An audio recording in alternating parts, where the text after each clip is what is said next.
A new Miss ASU is crowned, and UPD offers a defense course combating rape aggression. These stories plus weather and sports. This is ASU-TV News. From the campus of Arkansas State University in Jonesboro, here is your source for A-State news, weather, and sports with Japhanie Gray, Allie McKinley,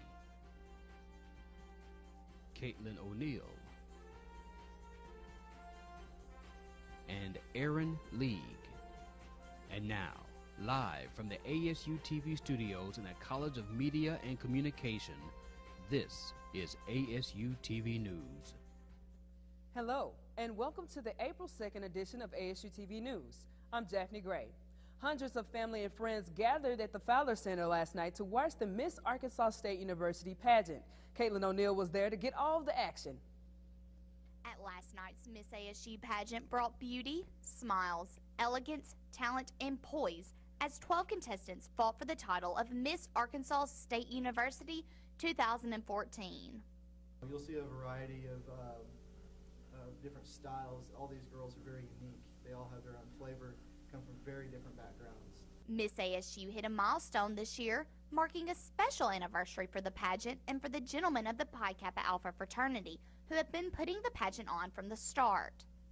40 years. We started in 1974 when we started the pageant. This is our 40th anniversary pageant. The contestants competed in an interview portion, on-stage question, swimsuit, talent, and evening wear competitions. Miss ASU represents so much, not only for the school, but the Jonesboro community as well. Miss ASU is just, I mean, she's just a representative, a great representative of the students. Someone that's known, I mean, not only, here at Arkansas State, but throughout the state, as an intelligent, beautiful young woman who represents us really well. While the judges' votes were being tabulated, the crowd was treated with vocal performances from Miss ASU 2013, Sarah Hamilton, Miss Batesville, Rachel Roebuck, and Miss Pulaski, Jade Collins. After all the hard work and dedication these 12 girls put into this pageant, only one could be crowned Miss Arkansas State University 2014. Fourth runner-up went to Kaylee Lapiro. Third runner-up was awarded to Ashlyn Godfrey. Second runner-up went to Brittany James. Runner-up went to Ellie Fowler. And your new Miss Arkansas State University 2014 is Alexandria Haley. And there you have it. The night started off with 12 contestants battling out for the title of Miss Arkansas State University 2014, with the crown going to Alexandria Haley at the end. We want to congratulate her and wish her luck as she goes on to compete for the Miss Arkansas title in Hot Springs on June 15th through the 21st. Congratulations and good luck. Reporting for ASU-TV News, I'm Caitlin O'Neill. A prosecutor determined that Bald Knob Police Chief Tim Sanford was justified in shooting a woman at a convenience store.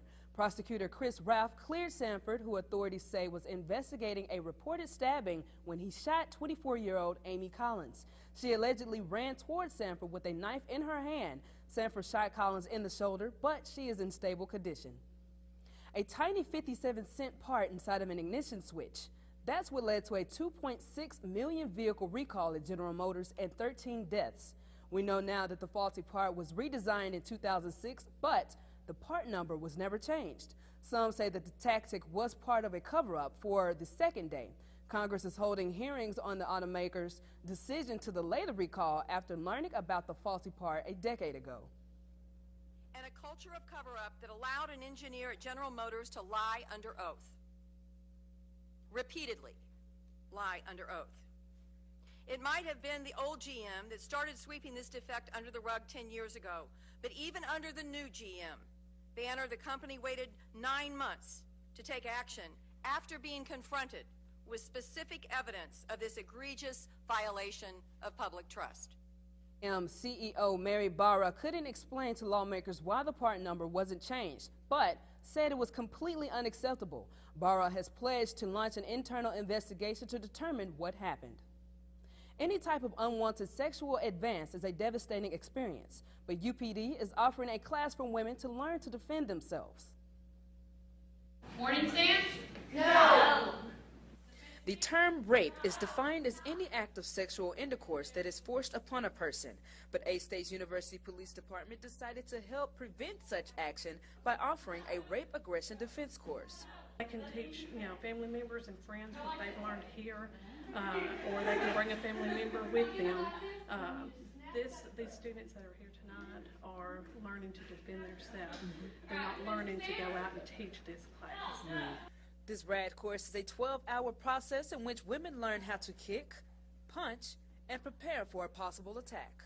Either way, it's going to help me pull him in, knee strike as you turn the head. It makes them, a lot of them feel, when they first start, I don't know that I can handle this, I don't know that I can do this, and after they get through the aggressive part, then they're like, oh, I can do this, I can handle this. They can defend themselves. It gives them the confidence that they need to defend themselves. I'm a rape survivor. I used to walk around very, hunkered over, wouldn't, face anyone. Now I walk around with chin up, attitude, I can defend myself. How many says they'll be sore in the morning? This folder consists of many different methods and defenses women can use as far as protecting themselves from a dangerous attacker. 1 in 3 women are raped daily, and majority of the rapists are either their spouse, a relative, or just simply somebody that they know. Thanks to this particular course, women are able to stand up on their own and have the confidence to stand up against a dangerous attacker. Please come. You may walk in and feel a little, down, but I promise you, once you come, you walk out, you'll be walking tall. The state attorney general's office rejected the wording of the proposed Arkansas alcoholic beverage amendment. The measure would repeal laws allowing counties to conduct wet versus dry votes and would make alcohol sales legal across the state. Attorney General Dustin McDaniel's office said the proposal had many ambiguities in its wording, making the bill too vague. Attorney David Couch is currently the driving force pushing the amendment. Well, today's temperature felt really nice, but I felt a raindrop or two on my way in earlier. Caitlin, what's going on outside? Japhanie, we are outside in front of the library, and we are starting to hear the thunder roll. I have my umbrella because it has been showering off and on here the last several hours. So we got to get ready. Everybody make sure you have your umbrella. We're going to start seeing the rain coming in tonight, along with the severe weather. We're on a high watch risk for severe weather tomorrow. But right now we're currently sitting at 73 degrees with a south wind coming in at 13 miles per hour. Our sun will set at 7:25 tonight, and we'll have more on this severe weather that's supposed to be coming in later on in the newscast. Back to you guys. Thank you, Caitlin. Up next, we have a recent earthquake that may cause a tsunami. We'll have that story and more when we return to ASU-TV News.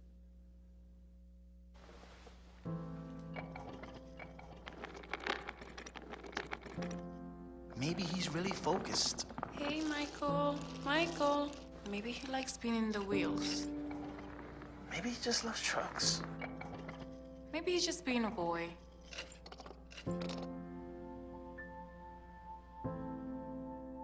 Preoccupation with objects is one early sign of autism. Learn the others today. The sooner it's diagnosed, the better. Here's your check.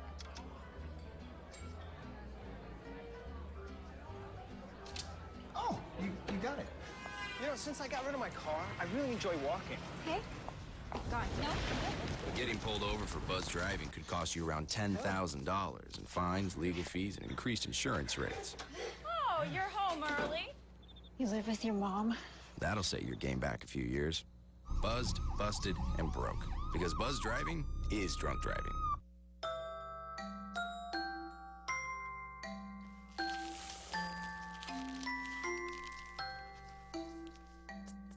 Kids will spend 8 minutes decorating their little brother.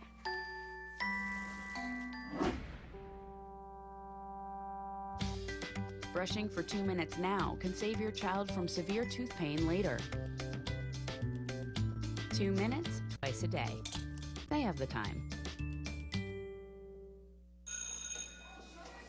Don't look at me. Your hair's a bit frizzy today. Aww, you should pick that up. Oh, you're such a dork. Loser. Here, let me help you with that. Oops. Every day, kids witness bullying. Oh, look! Your crush is looking at you. Poor you. They want to help, but don't know how. See, no one here's gonna help you, because no one Teach likes your you. kids how to be more than a bystander. Visit stopbullying.gov.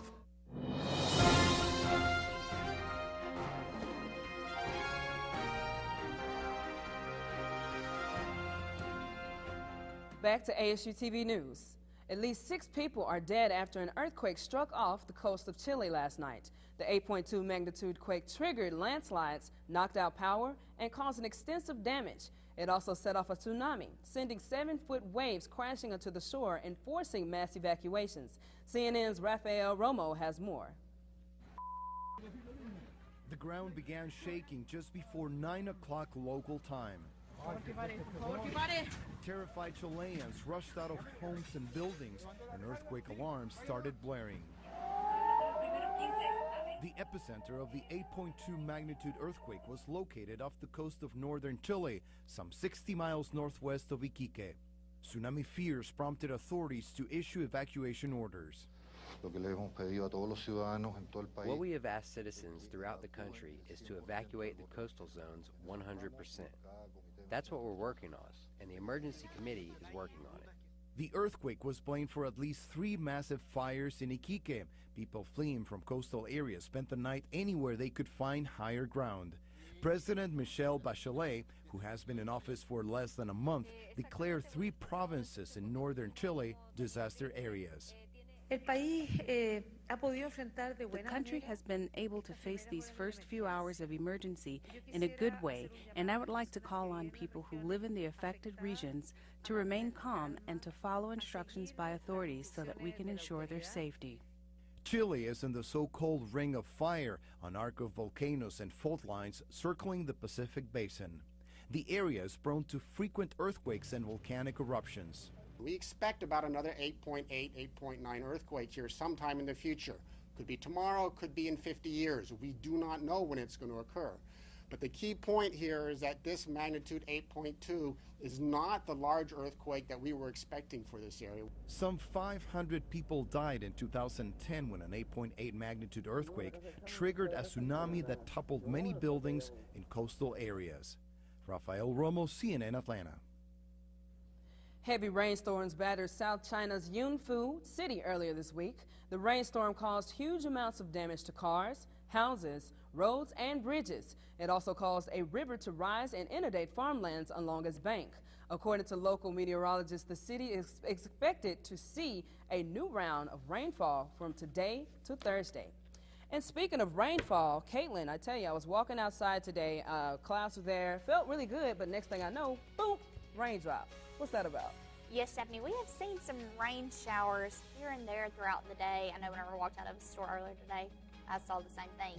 So, but the real question is what's happening tomorrow? We'll have more in the weather right after this.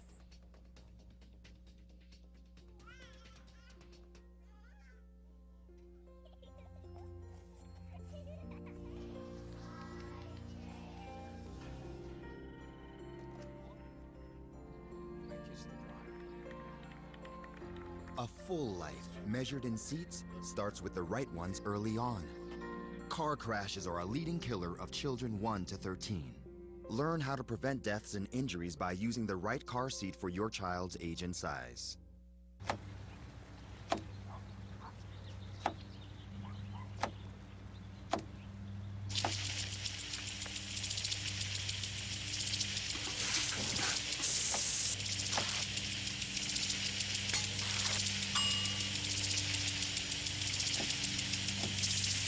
Clean kitchen surfaces, utensils, and hands with soapy water. 1 in 6 Americans will get sick from food poisoning this year. Keep your family safer. Check your steps at foodsafety.gov. The next 30 seconds can save you a lot of money. Just do your laundry in cold and stick to full loads. Auto-sleep your computers. Plug your gadgets in a power strip and switch it off when you're done. Headed out? Turn back your thermostat by 10 degrees. And drive sensibly. The more energy you save, the more money you save. Find other great tips at energysaver.gov.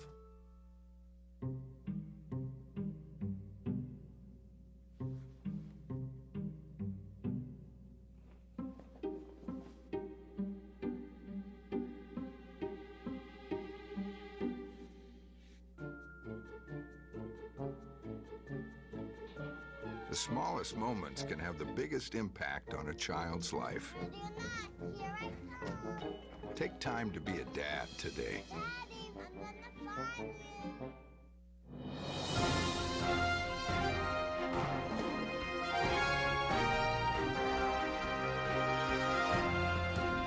Welcome back to ASU-TV News. I'm Caitlin O'Neill on this very cloudy Wednesday afternoon. As we take a look at our Arkansas radar, we see some showers or more in the southwest part of the state and into the southeast corners of the state. As we take a look at our national forecast, we see in the Pacific Northwest, sunny yet cloudy, and go on down into California, we see some sunshine.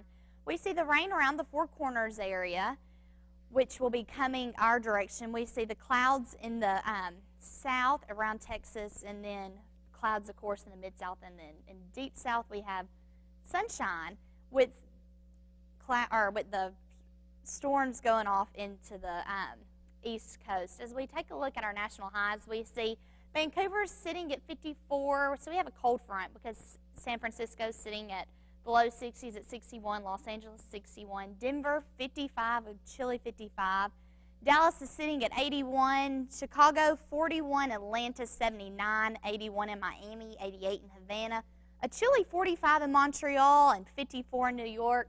As we take a look at our weather tonight, 64 degrees with the chance of thunderstorms starting to move in. The wind chill will be 64, and the sun will set tonight at 7:25. As we take a look at our 7-day, tomorrow is where we see our thunderstorms, and they're coming. They could be strong to severe storms, so make sure you watch, pay close to your television, and make sure you have your safe spot in place. 76 high, low of 54. Friday, partly cloudy, high of 61, low of 40. Saturday, partly cloudy, high of 59, low of 42. Sunday, make sure you have your umbrellas. Showers again, high of 60, low of 43.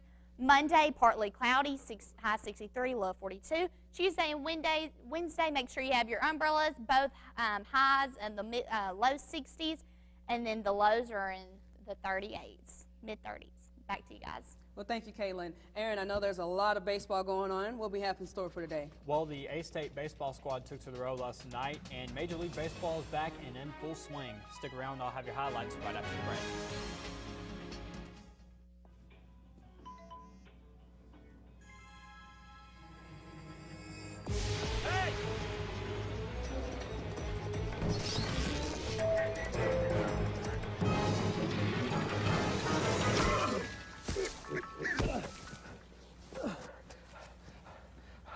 So, same time next week? Well, of course. Put away a few bucks, feel like $1 million. For free tips to help you save, go to Feed the Pig. Here's to the things that can keep us safe. Those we use all the time with hardly a thought. Those that are silently standing by to save our lives. And now, those that we carry with us everywhere we go. Many mobile devices will now bring you wireless emergency alerts, real-time information directly from local sources you know and trust. With the unique sound and vibration, you'll be in the know, wherever you are.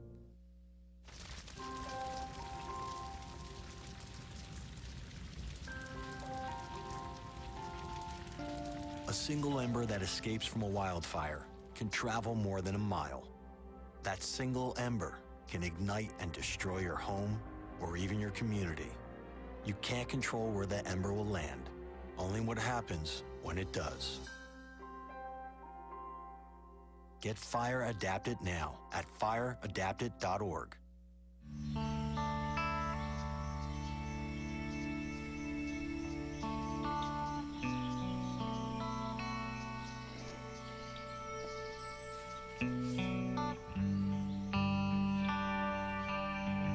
This is the moment I knew. His future had no boundaries. There are some moments only the forest can inspire. Find yours at discovertheforest.org.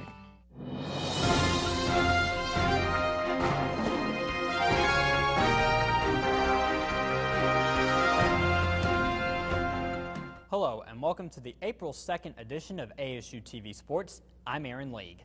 The Red Wolves baseball squad took to the road looking to sweep the season series against Southeast Missouri State. Instead, the game would be one to forget. 3 Red Hawks pitchers would combine to hold A-State to only 4 total hits in a 7-0 victory. The Red Hawks tagged 5 Red Wolves pitchers for runs, including 2 each off of starter Brian Ayers and reliever C.J. Neighbors. Matt Burgess had 2 hits for the Red Wolves, but he was the lone bright spot offensively. ASU will resume Sunbelt play this weekend when they travel to Western Kentucky. The Atlanta Braves and Milwaukee Brewers matched up this afternoon for the final game of a 3-game series. Each team was looking to grab the series victory after splitting the first 2 games. Let's check out the highlights from Miller Park. You get a look at Matt Garza there making his Brewers debut after signing the big contract in the offseason. And folks, this game would turn out to be a pitcher's duel. Top 1, Matt Garza would K. B.J. Upton. He'd get the strikeout. Matt Garza had 7 strikeouts on the afternoon. So I guess you guys know what kind of theme this is going. Next batter, Freddie Freeman. He gets him striking out looking to end the inning. The game would be scoreless after a half inning of play. Later, top 2nd, Matt Garza wheeling and dealing to Chris Johnson, swinging and missing. There's another strikeout on the board. Game still scoreless here in the top of the 2nd. Next batter, Matt Garza would K. Justin Upton as well. Matt Garza was feeling it this afternoon as he would carry a no-hitter deep into the ballgame. But his counterpart, Aaron Harang, would do just as well. He would get Jonathan Lucroy to strike out on a check swing. Aaron Harang would have 3 strikeouts on the afternoon. Later, bottom 3rd, runner on 2nd. Harang deals to Carlos Gomez. He gets him swinging and missing as well to end the inning. Game will be scoreless after 3 innings. Later, bottom 4, Ryan Braun shoots one into the right field gap, but in comes Jason Hayward with a nice diving grab. Game would still be scoreless heading into the top of the 6th. When Matt Garza is still on the mound, with wheel and deal to Jason Hayward for the strikeout. It's another one of his 7 strikeouts on the afternoon. Game still scoreless. Bottom 6, Aaron Harang wheels and deals once again to Carlos Gomez. He swings and misses, but Chris Johnson of the Braves would hit a solo home run at the top of the 7th, and the Braves would win 1-0. They take the season opening series. After winning 2 games in Sydney, Australia, the Dodgers suffered their first loss Sunday night to the Padres. After an off day on Monday, the 2 teams took to the diamond once again. Here are the highlights from San Diego. Dodgers and Padres squaring out in Petco Park. Runner on 3rd early for the Dodgers. Top 1st, Ian Kennedy serves one up to Yasiel Puig, and he hits it out into left field for his first home run of the year. Dodgers would grab an early 2-0 lead on Puig's first homer of the season. Later, bottom 5th, Zach Greinke making his first start of the season. The ball would get away from the catcher, and Jed Jorko would come in across, and it would trim the Dodgers' lead to 1 at 3-2. Later, bottom 9, Kenley Jansen in for the save. The Padres have the bases loaded, 2 outs, but he would get Chase Headley to swing and miss for the victory. The Dodgers would escape with the win 3-2. They'll go for the series win this evening. I'm Aaron League, and that's a look at your sports for the day. Stay tuned. Jaffney has more news after the break. Here at the GED Pep Talk Center, we have pep talkers standing by to get you motivated for your GED diploma. Text the name Terry to 69222 for a sympathetic pep talk. You show people what you really are. Or for a gentle pep talk, text the name Deborah. You know you're going to make people very proud of you. And if that's not enough, text the name Danny for an extreme pep talk. Prove everyone wrong. Show them you're the boss. Get your GED pep talk and find free GED classes. Text the name of the person you want a pep talk from to 69222. And we're out. You got plans? You bet.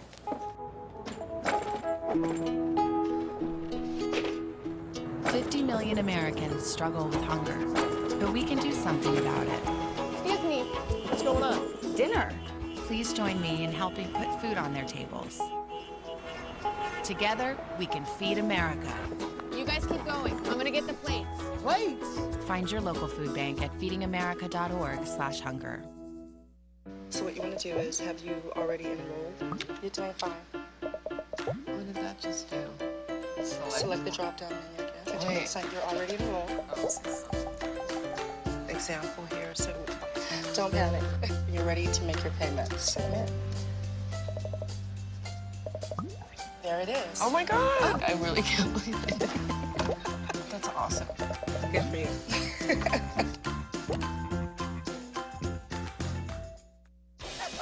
Adopting a new pet is a rewarding experience. And Shelter Pets makes Super Pets. Your new best friend will steal your heart, bring you happiness, and enrich your life for years to come. You can make a difference in the life of an animal. Adopt and bring home a shelter pet today. To find out more, visit theshelterpetproject.org.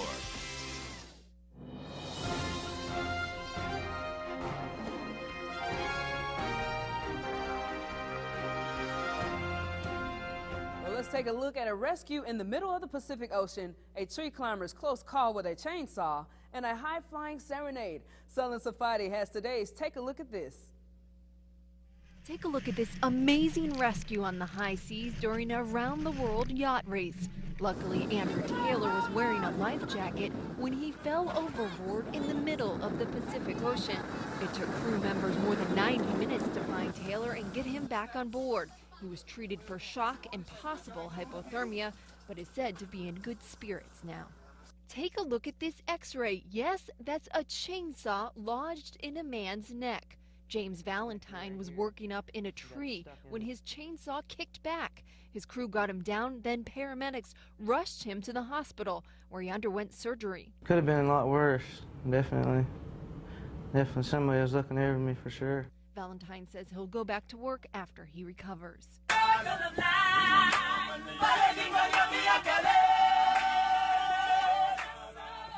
the cast from the Lion King Broadway show serenading passengers on an Australian flight. Passengers gave the singers a round of applause. Well, let's look at a more fluffy subject. Reporter Caitlin O'Neill got to meet our new pet of the week. Come here, Emma. Ooh, that was close. This pet of the week is Emma, who appears to be a little camera shy. She is a gray, long-haired domestic cat. She is very friendly. It takes her a while to warm up to you. She's very shy. She's already potty trained. She's already spaded. She's about 4 to 5 years old, and she's already up to date on all her vaccines. So for your pet of the week this week, it's Emma.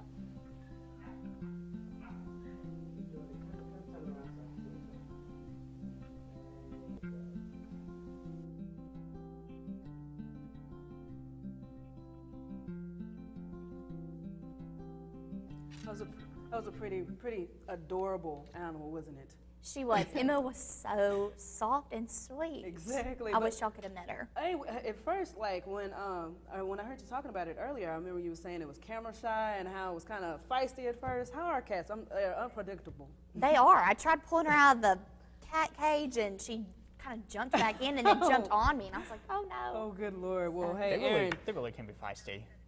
that was a great. How did you think about it? It was cute and cuddly. Okay, cool. So can you tell us what our weather is looking like today? Yes, we just heard the thunder roll again. So as we take a look at our 7-day, we know tomorrow we have the chance of severe weather with a high of 76, low of 54. So everybody make sure they watch their televisions closely. As we go into Friday, partly cloudy, high of 61, low of 40. As we start our weekend, Saturday, partly cloudy, high of 59, low of 42. Sunday, make sure you have your umbrellas out again with the chance of showers, high of 60, low of 43. Monday, starting off the work week, partly cloudy, high of 63, low of 42. Tuesday and Wednesday, you need to make sure you have those umbrellas again.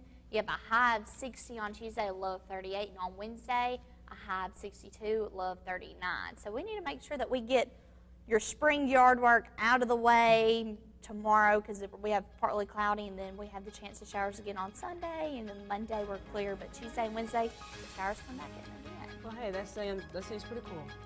That sums it up for today's news. You can join us tomorrow at 4:30 and visit us online. We're on Twitter at ASU-TV News, and if you're on Facebook, our page there is www.facebook.com/ASU-TV News.